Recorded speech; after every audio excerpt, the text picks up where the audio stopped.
What's up everyone, it's Liz. Today, I'm going to show you how to file your 1099s in QuickBooks Online, so let's get started.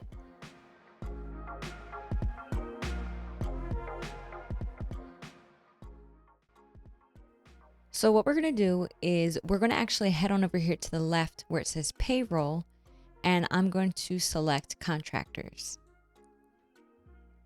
Now under here, it's going to list all of the contractors that you have. So if you had multiple, you would see them listed here. So now what I'm going to do is I'm going to click on Prepare 1099s. Now what I'll do is I'm going to click Continue your 1099s. If you've never done this, then you'll see the option to file it. But regardless of what this says, you're just going to click on the green button. The next thing you're going to need to do is select your payment types. So just remember that the NEC forms are for anybody who's a non-employee who is compensated like contractors. So the 1099 mix form would be for any type of rent payments that you have made. If you hover over this, it'll explain it as well. So it's rent payments made for things like office space, farmland or pasture, or machinery. So if you fall under any of those categories, if you made rent payments, then you would need to file a 1099 mix form.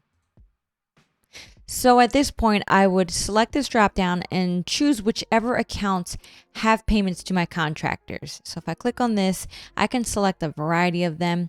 So you just want to make sure you go through this and ensure that you have the correct one. I'm just going to choose accounting here, right? And if you had rent, like I said, you would select the account there. If you didn't have rent, you would just check that off. Below here, they have other options. They have royalties, other income, anything like this. So you want to make sure that you look through this to be sure if you actually need to file this as well, if you fall under any of these categories.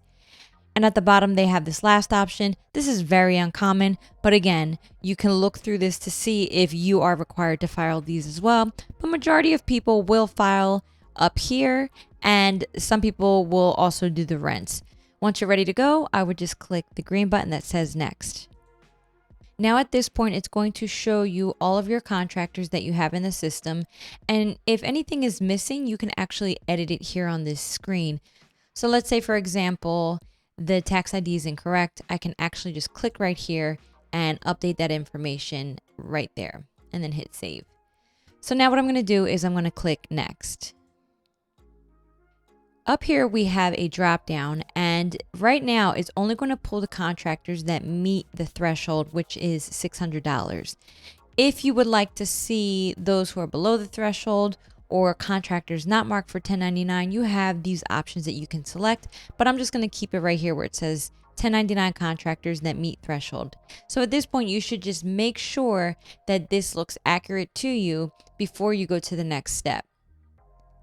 Now what I'm going to do is I'm going to click Finish Preparing 1099s. Now from here, you're going to see that the 1099s are ready to file. You can e-file them, which is only $4.99 a form, and QuickBooks will do that for you. Now just beware, the IRS made changes for the amount of 1099s and W-2s that you can file via paper. I actually linked that video below, so be aware of that. But basically, you can only have a total of 10. Anything more than that requires you to e-file them. Now, if it was actually time to file, this button would be green, but because this is not the time to file your 1099s, it's not going to allow that. But what you would do is you would click the green button and just follow the instructions on the following pages all the way up until they confirm that they have e-filed your 1099s. And that's it. It's really simple. Make sure you subscribe to my YouTube channel for more helpful tips and tricks. Until next time, ciao.